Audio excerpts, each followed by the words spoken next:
Mas então, pessoal, Alexandre aqui. No vídeo de hoje, eu quero comentar com vocês a respeito dos 13 erros mais recorrentes na declaração do imposto de renda, né? Março chegando, né? A gente vai ter uma mudança também no calendário para o imposto de renda. Então é bom a gente já começar a ir se habituando e conversar sobre isso aí, né? Olha só, esse ano o prazo para entrega da declaração do imposto de renda da pessoa física, tá? Começa um pouco mais tarde. De acordo com a Receita Federal, será possível enviar a declaração do imposto de renda de 2023 entre 15 de março e 31 de maio. Ou seja, antes começava no início de março, né? Agora já está começando 15 de março. Mas por que isso? Segundo o órgão, o objetivo da alteração este ano é permitir que todos os contribuintes possam ter acesso à declaração pré-preenchida do imposto de renda no primeiro dia de entrega. Ou seja, no primeiro dia que tu já pode entregar a tua declaração, já está disponível essa declaração do tipo pré-preenchida, né? E o que vem a ser essa declaração pré-preenchida, né? É bom a gente comentar um pouquinho aqui. Como a maioria das informações oferecidas na declaração pré-preenchida só chegam à Receita Federal no fim de fevereiro, o fisco precisa de um prazo para consolidar os dados, ou seja, as empresas, né, que pagam funcionários precisam entregar esses valores até 28 de fevereiro, né? E depois, claro, aí a Receita precisa consolidar esses dados, né? Então, na consolidação dos dados há um prazo um pouco maior, por isso da data do dia 15 de março, né? Por conta disso, o formulário pré-preenchido sai somente na metade de março. A ideia é que a pré-preenchida, com informações mais completas, proporcione menos erro e maior comodidade ao contribuinte. De toda forma, tu precisa, mesmo com a pré-preenchida, mesmo puxando os dados da pré-preenchida, é conveniente e importante que sejam, como é que posso dizer, sejam conferidos esses dados, né? É importante porque tu está fazendo a declaração e pode ter algum erro, algum valor que tu não possa, numa eventual malha fina que tu venha a cair, tu pode comprovar todos esses dados que estão ali na pré-preenchida. Isso é importante se perguntar, né? Então ela só facilita, né? Mas isso não te exime de conferir a declaração, certo? Mas vamos lá, vamos começar a comentar, né, a respeito dos erros, os principais erros aí, né? Grande parte deles eu peguei ali na Infomoney e outros de sites de contabilidade também, né? Peguei os principais que mais afetam a maioria da população, tirei outros, né? Então acho interessante comentar, né? Erro 1, digitação. Os equívocos de escrita são frequentes durante o processo de preenchimento da declaração. O preenchimento da declaração requer muita atenção. É necessário ter cautela para não adicionar informações indevidas. O programa da Receita emite um alerta quando os bens declarados ultrapassam o valor de 1 milhão, a fim de confirmar o valor e auxiliar o contribuinte a evitar possíveis erros. Às vezes um determinado bem é 100 mil e quando vê tá 1 milhão lá, pode ser um zero a mais de diferença, né? Ademais, caso o contribuinte informe um valor de 10 mil, mas o montante não esteja de acordo com o que foi declarado pelo médico, por exemplo, esse indivíduo será selecionado para revisão pela Receita Federal, né? Tanto quem recebeu quanto quem pagou tem que bater esses valores, né? Então, é esse um exemplo, né? E um dos principais erros, né? Digitação, então. Erro 1.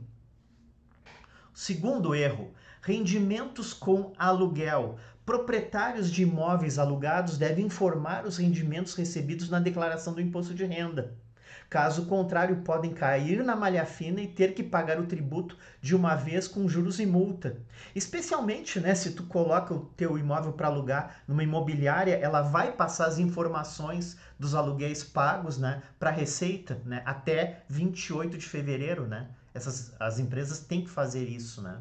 Então, se tu alugar para alguém de forma que não seja uma imobiliária, tá? Mas ela declarar isso na sua declaração de valores pagos como aluguel, tu também tem que declarar que recebeu, né?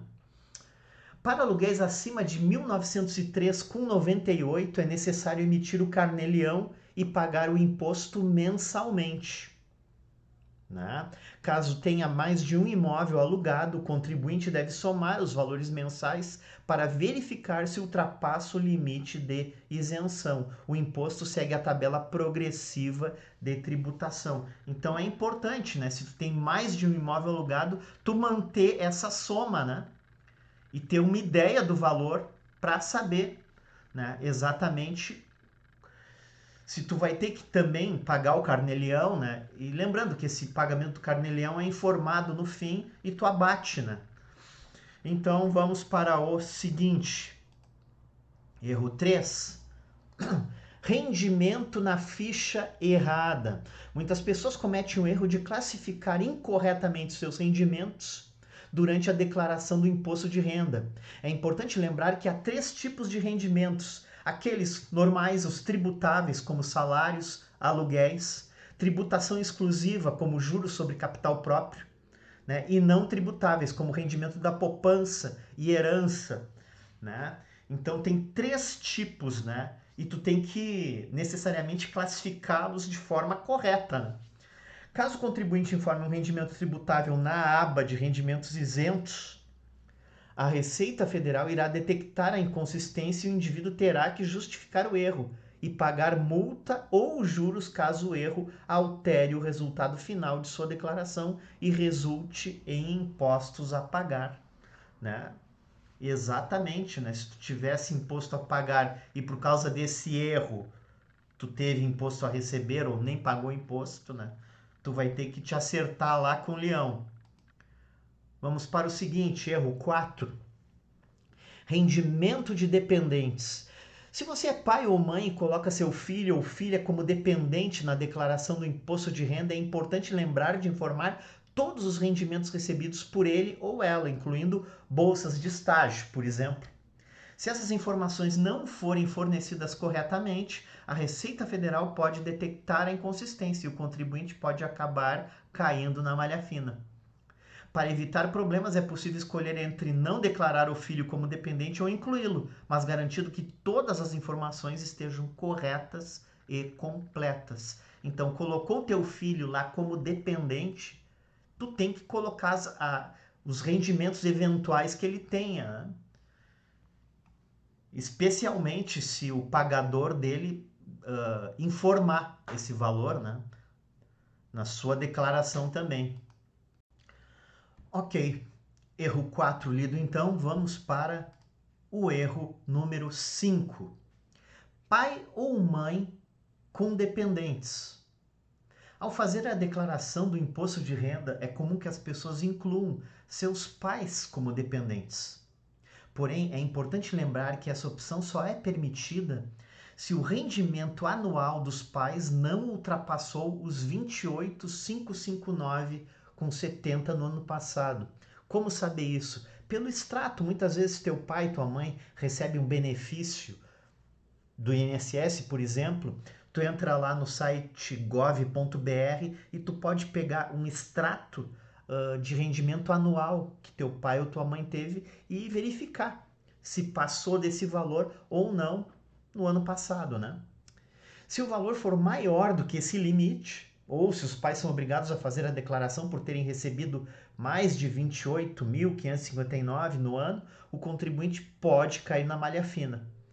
Se o erro for cometido, a solução é retirar o pai ou a mãe na retificação da declaração. Ou seja, tu vai ter que retificar e certamente, né, tu vai ter imposto a pagar, né? Então, muita atenção nesse quesito aí quando tu inclui pai ou mãe como dependente. Eu, por exemplo, incluo a minha mãe, né? Mas ela tem rendimentos abaixo aí desse valor, né? Então, tá tranquilo, né? Erro 6. Dependente em mais de uma declaração. Isso é bem comum, né? Nas declarações, muitas vezes que eu faço, verificar isso, essa informação, né? Incluir o mesmo filho como dependente nas declarações de imposto de renda de ambos os cônjuges pode levar a uma duplicidade de CPFs que será detectada pela Receita Federal, resultando em problemas na declaração. Para evitar esse erro, é recomendado que o filho seja incluído como dependente na declaração de quem tiver mais imposto a pagar. É importante que os cônjuges entrem em consenso e escolham a melhor opção para a declaração, a fim de evitar problemas com a Receita. É sempre bom lembrar que, em caso de dúvidas, é possível consultar um contador ou buscar informações no site ali da Receita, né? Então, cuidar, né? Um CPF por declaração, um CPF de dependente por declaração, né? Muitas vezes ocorre, por exemplo, o pai ou mãe que tem mais filhos e os filhos querem colocar o pai ou a mãe em diversas declarações, né? Então, tem que saber qual dos filhos vai colocar o pai ou a mãe, né? Erro número 7. Plano de saúde de dependentes. É comum ocorrer erros quando uma pessoa da família paga o plano de saúde para todos. A pessoa que paga o plano acredita que pode deduzir o valor total do plano porque faz o pagamento integral. Mas isso só é possível se os dependentes do plano forem também declarados como dependentes no imposto de renda. Ficar esperto nisso aí.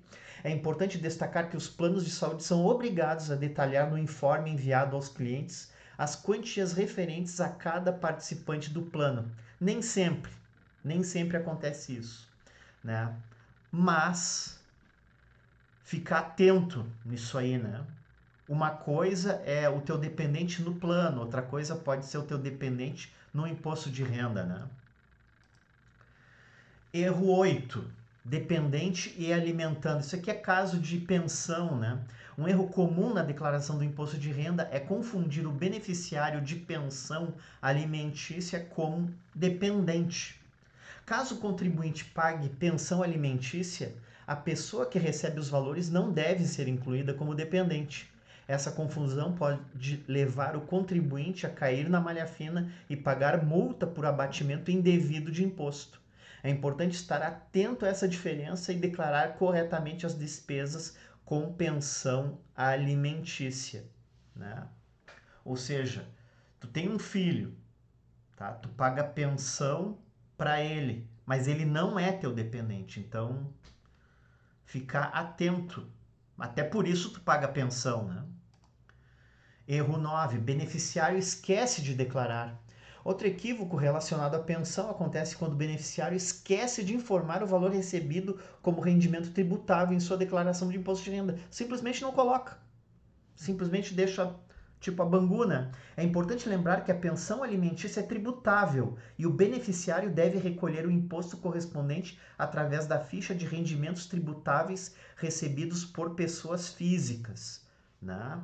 Além disso, caso o valor mensal ultrapasse 1.903,98, o contribuinte é obrigado a recolher o imposto mensalmente por meio do Carnê-Leão. Ou seja, quem paga a pensão tem o abatimento do valor que pagou de pensão. E quem recebe a pensão, né, muitas vezes a mãe de um filho, né, que recebe essa pensão, ela tem que declarar que recebeu essa pensão, né? Erro 10. Dedução indevida de despesas médicas. Os contribuintes devem ser precisos ao informar as despesas médicas, como médicos, dentistas, fisioterapeutas, psicólogos, hospitais, exames, entre outros, né? E guardar recibos e notas fiscais, né? Para comprovar o pagamento numa eventual malha fina que tu cai e que tu tem que comprovar esses pagamentos, né? A Receita Federal verifica esses dados cruzando com as informações que os médicos e prestadores de serviços de saúde enviam mensalmente. Se houver alguma inconsistência, a declaração pode ser retida na malha fina. Uma ideia é tu sempre combinar com teu prestador de serviço, com teu médico, quanto ele declarou, né? E quanto tu pagou para ele para ver se bate, né? É uma forma de resolver essa situação, né? Embora a dedução das despesas médicas possa aumentar a restituição do imposto de renda, declarar valores incorretos pode resultar em prejuízo financeiro. Além disso, é importante lembrar que vacinas não são dedutíveis e medicamentos só podem ser abatidos se estiverem incluídos em uma nota fiscal de um procedimento hospitalar. Muita atenção, então, em despesas médicas, né? Gastos com educação também. Muitas pessoas cometem um erro comum ao declarar gastos com educação no imposto de renda, pois nem todos esses gastos são dedutíveis, né? É importante lembrar que alguns cursos, como livros escolares, cursos de idioma, curso de informática, entre outros, não podem ser abatidos. E se declarar esse tipo de despesa, tu corre o risco de cair na malha sim. E no fim, tu caindo na malha, tu vai pagar multa, vai pagar multa sobre o valor que tu deixou de pagar, quer dizer, vira uma bola de neve isso aí. É fundamental verificar quais são os gastos elegíveis para dedução antes de preencher a declaração. Erro 12. Variação patrimonial incompatível com a renda. A Receita Federal pode identificar omissão de renda se os gastos declarados forem incompatíveis com a renda declarada, né? Isso pode acontecer se uma pessoa comprou um imóvel à vista por um valor muito maior do que a sua renda declarada. É importante declarar apenas o valor de entrada mais as parcelas pagas no ano, para evitar a malha fina, ou seja, tudo que tu pagou dentro daquele ano, tu declara.